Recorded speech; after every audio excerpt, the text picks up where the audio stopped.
कच्चा चिट्ठा में आज बात उस खबर से शुरू करेंगे जिसने पुतिन को गाजा में जंग के लिए आखिरकार मजबूर कर दिया। अगर अगले 24 घंटे में इजरायली सेना ने गाजा पट्टी पर भीषण हमला किया तो फिर रूस बहुत बड़ी जंग शुरू कर सकता है, इसमें कोई शक नहीं। पश्चिम एशिया की मीडिया के मुताबिक व्लादिमीर पुतिन ने नेतन्याहू को दो टूक कह दिया कि अब रूस गाजा और सीरिया पर और हमले किसी भी कीमत पर बर्दाश्त नहीं करेगा।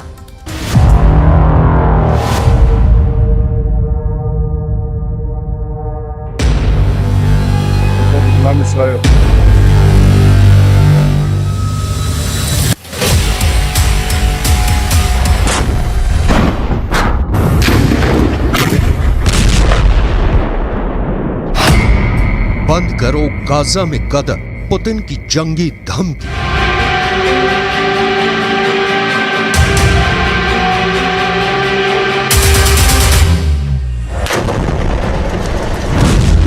गाजा युद्ध में लगभग 15,000 मौतें होने के बाद इजराइल के प्रधानमंत्री नेतन्याहू भयानक खून खराबा करने पर उतारू हैं। हालात ये हो गए हैं कि पिछले 12 घंटे के अंदर इजरायली सेना ने उत्तरी गाजा में कई जगहों पर सीज फायर को तोड़ते हुए हमास के ठिकानों पर मिसाइलों और ड्रोन से सीधा हमला किया है। लेकिन इस बीच एक खबर रूस से निकल कर आई है जिसने पूरी दुनिया को सन्न करके रख दिया है। 71 साल के रूसी राष्ट्रपति व्लादिमीर पुतिन ने साफ चेतावनी दी है कि अगर गाजा में खूनी गदर नहीं रुका तो फिर गाजा से लेकर सीरिया तक इजरायली सेना पर भयंकर हमले शुरू हो जाएंगे। नेतन्याहू को चेतावनी देते हुए पुतिन ने जो कहा है उसने अमेरिका समेत तमाम पश्चिमी देशों को गहरे संकट में डाल दिया है। जरा देखिए पुतिन ने ऐसा क्या कह दिया है कि अब गाजा युद्ध इजरायली सेना के लिए गले की हड्डी बनता जा रहा है। गाजा से सीरिया तक रूस का बदला शुरू।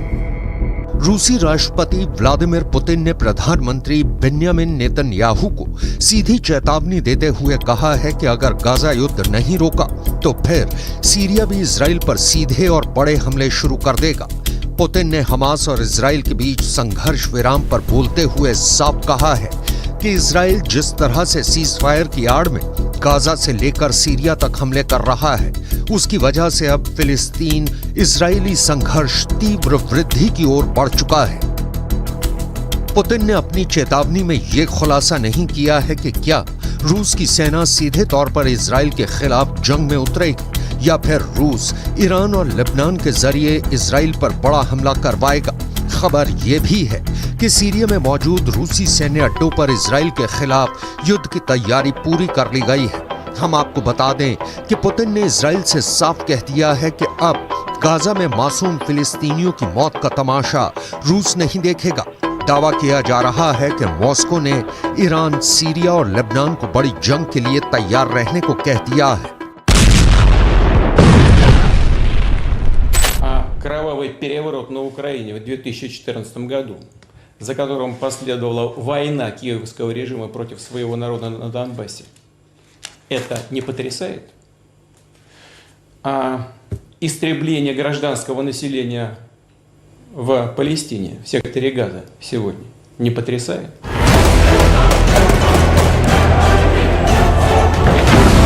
अब आप ये भी जान लीजिए कि जब से हमास और इजराइल के बीच सीज फायर हुआ है तब से उत्तरी गाजा, दक्षिणी गाजा और वेस्ट बैंक में ऐसा क्या हुआ है कि फिलिस्तीनियों और हमास के लड़ाकों को बचाने के लिए पुतिन को सीधे जंग के मैदान में उतरना पड़ा है। मिडिल ईस्ट और रूसी मीडिया के दावों के मुताबिक इजराइल ने पिछले 36 घंटे में हमास के एक बहुत बड़े कमांडर को सीज फायर के दौरान ही जबरदस्त हमले में मार डाला है। अब सवाल उठता है कि जब सीज फायर है तो फिर इजराइल डंके की चोट पर हमास के टॉप कमांडर या कहें लीडरशिप से जुड़े नेताओं को क्यों मार रहा है।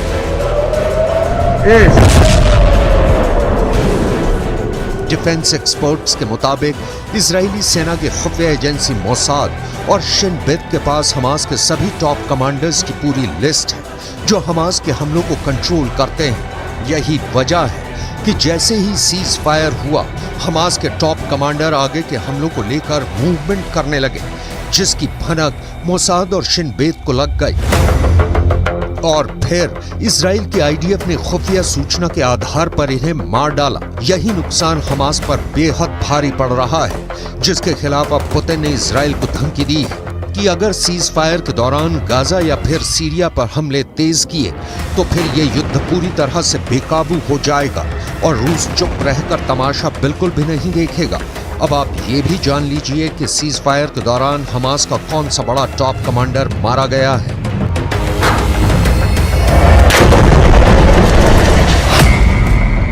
हमास के 2 टॉप कमांडर्स को इजरायली सेना ने इस तरह से मारा है कि यही नहीं पता चल पाया कि उन्हें सीज फायर के दौरान मारा गया या फिर पहले मारा गया। हमास ने खुद 26 नवंबर को पुष्टि की है कि हमास के उत्तरी ब्रिगेड के 2 कमांडर मारे गए हैं। हमास के मुताबिक आईडीएफ ने उत्तरी ब्रिगेड के कमांडर अहमद अल घंडौर को हवाई हमले में मार डाला है। इससे पहले आईडीएफ ने हमास के कमांडर अहमद अल घंडौर को मारने की 3 बार कोशिश की थी।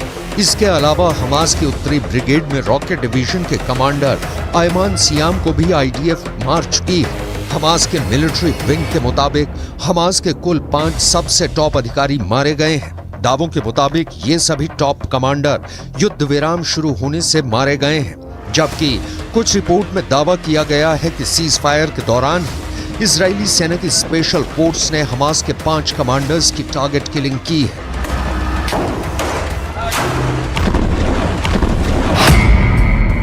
सीज फायर तोड़ा तो तोड़ देंगे इजराइल। हमास के 70 से ज्यादा कमांडर्स मारे जा चुके हैं, जिनमें से 15 बेहद माहिर और दिग्गज कमांडर्स थे। लेकिन जिस तरह से सीज फायर की आड़ में इजरायली सेना ने गाजा में गदर मचाया है, उसे लेकर पुतिन बेहद एक्टिव है। ईरान के राष्ट्रपति रईसी से पुतिन की नजदीकियों ने इजराइल के खिलाफ नई मुसीबत खड़ी कर दी है, तो वहीं सीरिया के प्रमुख असद से पुतिन की पुरानी और गहरी दोस्ती ने इजराइल को गाजा से लेकर सीरिया तक मुसीबत में डाल दिया है। सीरियाई राज्य समाचार एजेंसी के दावों के मुताबिक पिछले 18 घंटे में दक्षिण पश्चिम सीरिया में इजरायली हवाई हमलों में सीरिया के सैन्य ठिकानों को भारी नुकसान हुआ है। दावों के मुताबिक सीरिया में हुई इजरायली हमले में उसके 8 सैनिक मारे गए हैं, जबकि 7 घायल हुए हैं। सीरिया में इजराइल का हवाई हमला सीरिया के दक्षिण पश्चिमी शहर दारा के पास सैन्य ठिकानों पर हुआ है, जिसे लेकर पुतिन बुरी तरह से बौखला गए हैं। इसलिए उन्होंने इजराइल को सीधी धमकी दी है कि अगर गाजा और सीरिया में इजरायली हमले इसी तरह से दोबारा हुए तो जंग बहुत भयानक हो जाएगी।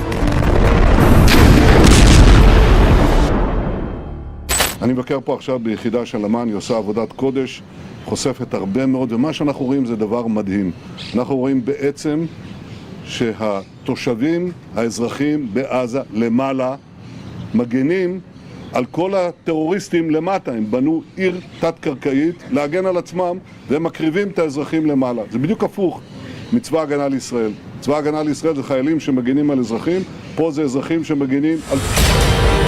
इधर हमास के द्वारा बंधकों की रिहाई के दौरान एक बड़ी हैरान करने वाली खबर सामने आ रही है। रूस को अपना सबसे वफादार दोस्त मानने वाले हमास ने रूसी बंधकों को लेकर ऐसा ऐलान कर दिया है जिसने पुतिन के कद को दुनिया भर में काफी ऊंचा कर दिया है। हमास के वरिष्ठ अधिकारी ने दावे के साथ ऐलान किया है कि हम रूस और राष्ट्रपति पुतिन का बहुत सम्मान करते हैं, इसलिए गाजा में बंधक रूसी नागरिकों को हमास बिना शर्त रिहा करने जा रहा है। हमास के टॉप लीडर ने पुतिन को सम्मान देते हुए बयान दिया है कि रूसी बंधकों को रिहा करके हमास पुतिन को सच्चे दोस्त होने का सम्मान दे रहा है।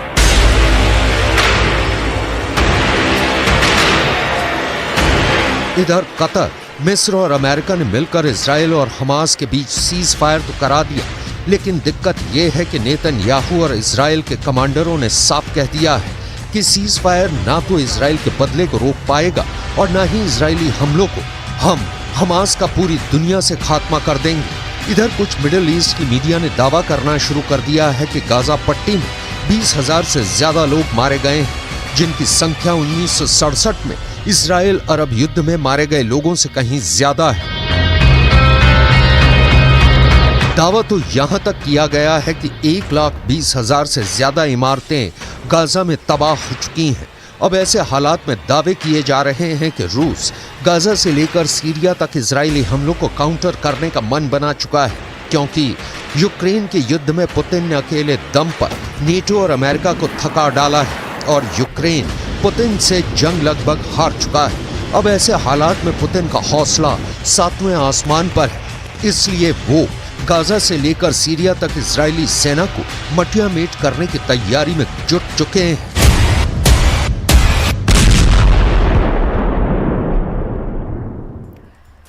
गाजा की आग अमेरिका तक पहुंच गई है और अब अमेरिका में 40 करोड़ बंदूक बड़ा खतरा बन गई। अमेरिका में करीब करीब हर नागरिक के पास बंदूक है। अमेरिका में अब गाजा को लेकर ऐसी बातें फैलाई जा रही है जिससे जो बाइडेन को यह लगने लगा है कि कहीं हमास का अगला हमला अमेरिका में ना बन जाए।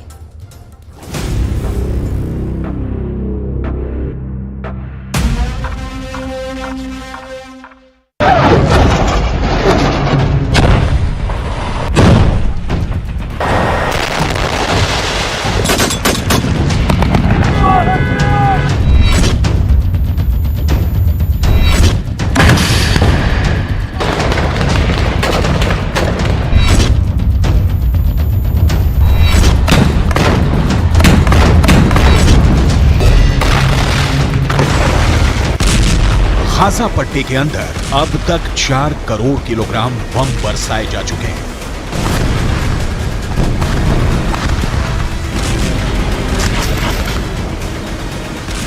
पूरा गाजा पट्टी जलकर राख हो चुका है, लेकिन इस आग ने अमेरिका के सामाजिक ताने बाने को भी जलाकर राख कर दिया है।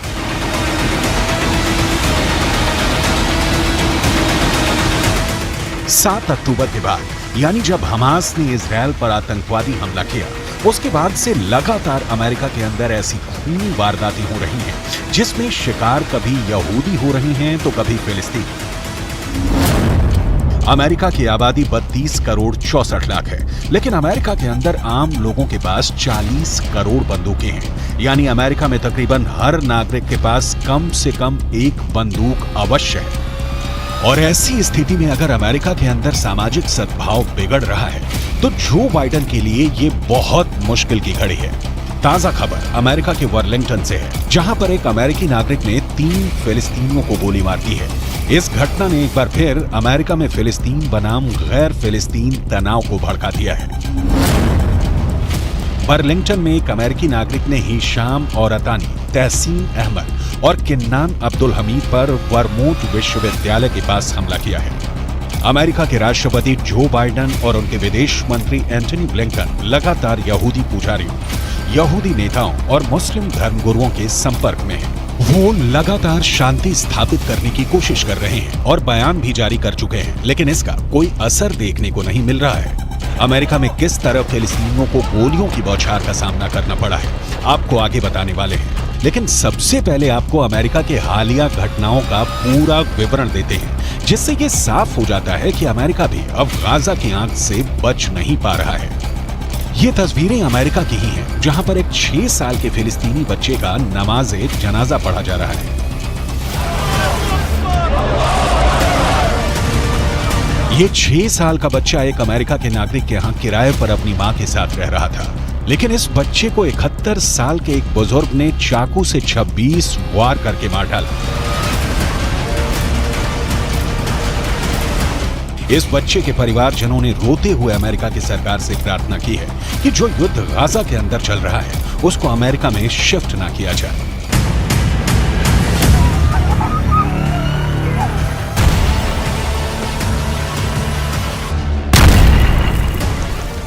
I just want to tell the whole world that we live in a country called the USA. We're not in war. And we're not bringing war here too. What happened that day for a gentleman that he loved that kid to start with. He used to bring him toys.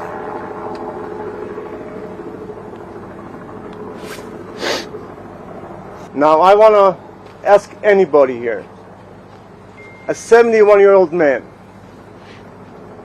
sitting on top of a 6-year-old kid, stabbing him more than 26 times, and he was looking in his eyes. You tell me, is that exaggeration? You tell me what type of man he can do that.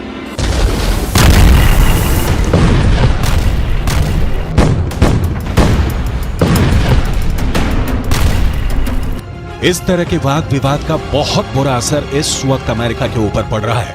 America में लगातार सांप्रदायिक हिंसा के मामले बढ़ रहे हैं, खासकर यहूदियों और मुसलमानों के बीच टकराव बढ़ रहा है। अमेरिका के डेट्रॉयट में सिनेगॉग चलाने वाली एक यहूदी महिला नेता की चाकू मारकर बेरहमी से हत्या की गई। इतना ही नहीं, अमेरिका के न्यूयॉर्क से भी विचलित करने वाली तस्वीरें आई हैं। यहाँ एक विश्वविद्यालय की लाइब्रेरी के अंदर यहूदी बच्चे छुपे हुए थे और बाहर फिलिस्तीन के समर्थक नारेबाजी कर रहे थे।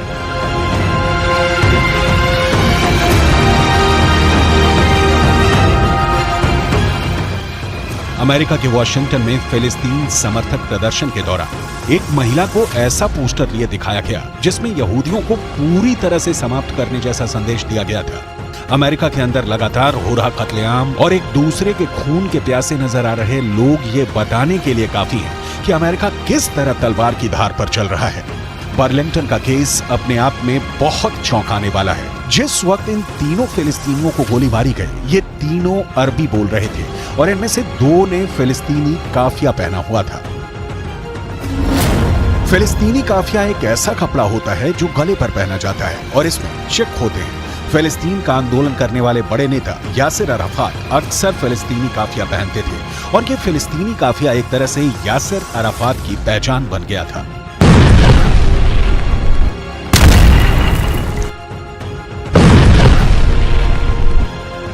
एक ब्रिटिश एक्टर और प्रेजेंटर इस्लाह अब्दुल रहमान फिलिस्तीन के लोगों के लिए सहानुभूति व्यक्त करने के लिए फिलिस्तीनी काफिया पहना था।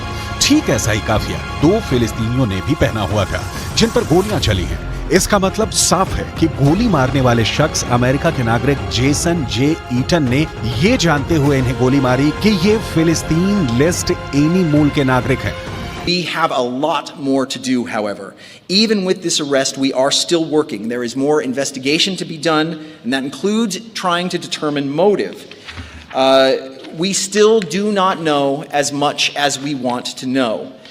But I would urge the public and you in the media to avoid making conclusions based on statements from people who know even less than we currently do. We are working hard to find out this information, and we are nowhere near the end of this investigation. Jason J Eaton को गिरफ्तार कर लिया गया है और उन पर case चलाया जा रहा है। अमेरिका की पुलिस लगातार जेसन जो ईटन के बैकग्राउंड को तलाश रही है। करीब 50 साल का जेसन एक किसान है और मुख्य तौर पर उसका पेशा खेती-बाड़ी है, लेकिन वो सोशल मीडिया पर भी एक्टिव है और वो फिलिस्तीन का समर्थन करने वाले अमेरिका के नेताओं के खिलाफ कई टिप्पणियां कर चुका है। अहम बात यह भी है कि जहां पर जेसन ने 3 फिलिस्तीनियों को गोली मारी है, वो जगह उसके अपार्टमेंट के पास ही है। जहां ये तीनों फिलिस्तीनी पढ़ते हैं, वो जगह भी अपार्टमेंट के पास है। क्या ये इलाका फिलिस्तीनियों के प्रदर्शन से प्रभावित रहा है, इसकी भी जांच की जा रही है। हमास के कमांडर याह्या सिनवार ने इजरायल को फिर से डरा दिया है। सिनवार ने इजरायल की भाषा में ऐसी बात कह दी कि बेन्यामिन नेतन्याहू बहुत टेंशन में है। दरअसल बंधकों की रिहाई के बाद अब कहा जा रहा है कि हमास ने इजरायल के सिर्फ 60 बंधक ही नहीं छोड़े, बल्कि इजरायल को 60 बार हरा भी दिया है।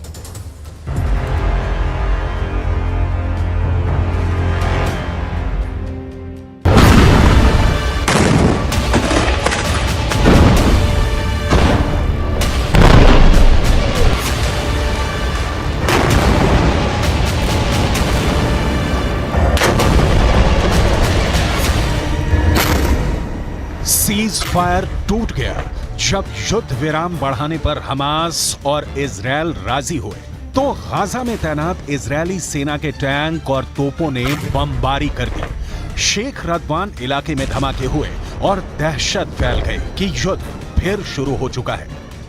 इजरायल फिर टनों टन बम गाजा पर गिराएगा, फिर इमारतें ढहती जाएंगी और हजारों लाशों को मलबे से निकालने का काम फिर शुरू हो जाएगा, जिसमें बच्चे होंगे, महिलाएं होंगी, बुजुर्ग भी होंगे, क्योंकि नेतन्याहू तो पहले ही कह चुके हैं कि जब तक हमास बाकी है, युद्ध बाकी है और गाजा की तबाही जारी रहेगी।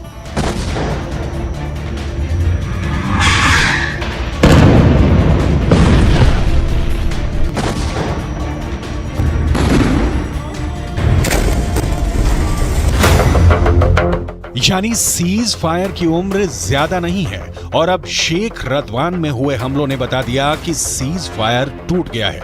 युद्ध फिर शुरू होगा और हमास इस बार बिल्कुल नहीं बचेगा। लेकिन हमास को इसका डर नहीं, हमास के कमांडर को इसकी फिक्र नहीं, क्योंकि इजराइल की मीडिया में जो खबरें छाई उसने याया सिनवार का खौफ एक बार फिर पूरे इजराइल में फैला दिया है। क्योंकि याया सिनवार को लेकर जो खबर आई है वो वाकई बहुत चौंकाने वाली है। ये खबर सुरंग से आई है जहां हमास पूरी तरह एक्टिव है। ये खबर हमास के बंधकों ने बताई है, वो बंधक जिनको हमास ने रिहा किया है। और ये खबर नेतन्याहू के लिए बहुत बड़ा सिरदर्द बन चुकी है। हमास के कब्जे से रिहा हुए एक बंधक ने बताया कि जब गाजा में वो एक सुरंग में कैद करके रखे गए थे तब एक दिन अचानक सुरंग का दरवाजा खुला और उनके सामने एक व्यक्ति था जो याया सिनवार बताया जा रहा है। वो व्यक्ति इजराइल में बोली जाने वाली हिब्रू भाषा में बात करने लगा और उसने कहा कि तुम सब यहाँ हमास के कब्जे में महफूज हो, तुम लोगों को डरने की कोई जरूरत नहीं, तुम्हें कोई नुकसान नहीं होने दिया जाएगा। उसकी हिब्रू भाषा बोलने का लहजा बिल्कुल एक इजरायली व्यक्ति की तरह था। शुरू में उन्हें लगा कि इजराइल का कोई शख्स उनसे बात कर रहा है, लेकिन फिर एहसास हुआ कि यह हमास का कमांडर याया सिनवार ही है। המכונה הצה"לית עובדת במלוא העוצמה. יחיא סינואר מתחבא בבונקר שלו ונותן למפקדי השדה שלו, הטרוריסטים, למות בשטח. אצלנו המפקדים הולכים בראש הכוח, מובילים קדימה, מביאים להישגים ומנהיגים את הכוחות. याया सिनवार अब इजराइल के सिर पर चढ़ गया है। इसमें कोई शक नहीं कि गाजा की गलियों में जो युद्ध अब तक हुआ है उस पर याया सिनवार की छाप पड़ी हुई है। हमास का एक एक हमला याया सिनवार की सरपरस्ती में हो रहा है। ये बात इजराइल की फौज बहुत अच्छी तरह जानती है। नेतन्याहू ने गाजा पहुंचकर पहले ही बता दिया है कि चाहे सीज फायर रहेगा या फिर नहीं, इसका हमास को खत्म करने के उनके एजेंडे पर कोई फर्क नहीं पड़ेगा। वो पहले ही बता चुके हैं कि इजराइल पर हमला करने वालों को वो चुन चुन कर मारेंगे, हमास को जड़ से खत्म कर देंगे। פצועה עם הלוחמים הגיבורים שלנו. אנחנו עושים כל מאמץ להחזיר את חטופינו ובסופו של דבר נחזיר את כולם. יש לנו 3 יעדים במלחמה הזאת. לחסל את החמאס, להחזיר את כל חטופינו ולהבטיח שעזה לא תחזור להיות איום למדינת ישראל. ואני פה להגיד לחברים כאן, ללוחמים כאן, שאומרים לי את אותם הדברים, ואני חוזר ואומר את זה לכם אזרחי ישראל. אנחנו ממשיכים עד הסוף, עד הניצחון. שום דבר לא יעצור אותנו.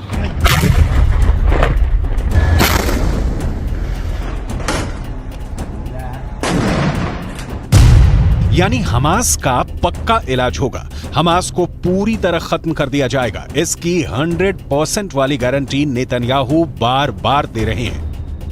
गाजा में सीज फायर करके इजराइल को वक्त मिला, उसकी सेना को वक्त मिला, हमास को भी वक्त मिला। दोनों तरफ अपनी ताकत को फिर से जुटाने का काम हुआ होगा ताकि युद्ध के अगले चरण को और खतरनाक बनाया जाए।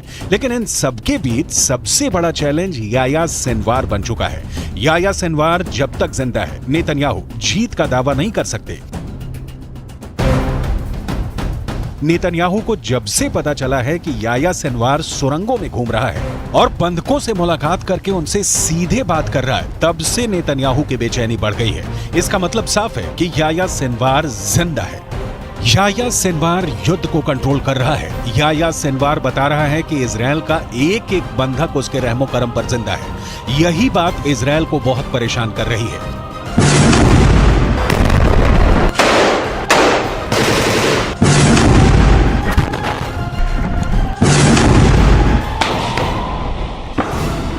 याह्या सिनवार के ऑर्डर पर हमास कुछ भी कर गुजरने को तैयार है। सिनवार की बहुत ही खास स्ट्रेटजी है जिसके आगे अभी तक इजरायल नाकाम ही साबित हुआ है।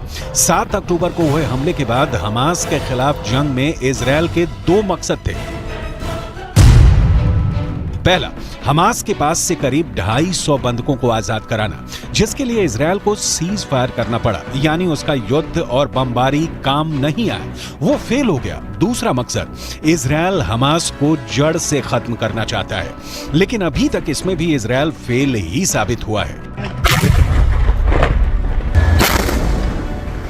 יש היום הסכמה לאומית בכל מדינת ישראל שאנחנו חייבים להילחם ולנצח בגלל מה שקרה, בשביל העתיד שלנו וגם בשביל העתיד של העולם החופשי. חמאס ואייסיס זה אותו דבר, ויחיא סנואר זה אוסמה בן לאדן החדש. इसमें कोई शक नहीं कि याह्या सिनवार ही 7 अक्टूबर को हुए हमास के हमले का मास्टरमाइंड है। उसी ने साजिश रची, उसी ने टारगेट चुना और अब वही गाजा से सब कुछ कंट्रोल कर रहा है। गाजा की गलियों में जो युद्ध हुआ है या हो रहा है, उसने इजरायल को भी बड़े झटके दिए हैं, लेकिन नेतन्याहू अपने फैसले पर कायम है। ישבתי עם סגן הרמטכ"ל, עם המפקדים, ועל הקיר היה כתוב עם ישראל חי. אז עם ישראל חי, ועם ישראל גם מנצח. בזכותכם, בזכותכם. תודה לכם.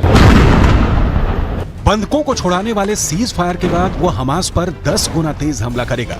फिर हमास के पास न बचने का रास्ता होगा न भागने का। गाजा की गलियों में युद्ध के दौरान हमास ने भी बड़े बड़े दावे किए हैं। हमास का दावा है कि उसने इजरायल के 180 टैंक और बख्तरबंद गाड़ियों को हमले में फोड़ दिया है। गाजा से लगातार ऐसी तस्वीरें आई हैं जिसमें इजरायली टैंक पर घात लगाकर हमले किए गए। इजरायल ने खुद माना है कि अब तक ग्राउंड ऑपरेशन में उसके 70 से ज्यादा सैनिक मारे जा चुके हैं, 250 से ज्यादा सैनिक जख्मी हुए हैं। लिहाजा हमास के खिलाफ जो ताकत इजरायल को माना जाता है, उसके मुताबिक नतीजे तो इजरायल को भी नहीं मिले हैं। हालांकि नेतन्याहू के सामने अपनी छवि को बनाए रखना बड़ा चैलेंज बन चुका है और गाजा पहुंचकर उनकी पहली कोशिश इसी तरफ नजर आती है। सीज फायर हमेशा के लिए नहीं हुआ है और आगे की लड़ाई जैसी भी होगी उसे लेकर इजरायल के ऊपर बंधकों वाला प्रेशर पहले के मुकाबले काफी कम होगा, क्योंकि बहुत से बंधक खासकर बच्चों और महिलाओं को हमास आजाद कर चुका है। इसलिए इजरायल का पूरा फोकस अब हमास को खत्म करने पर है।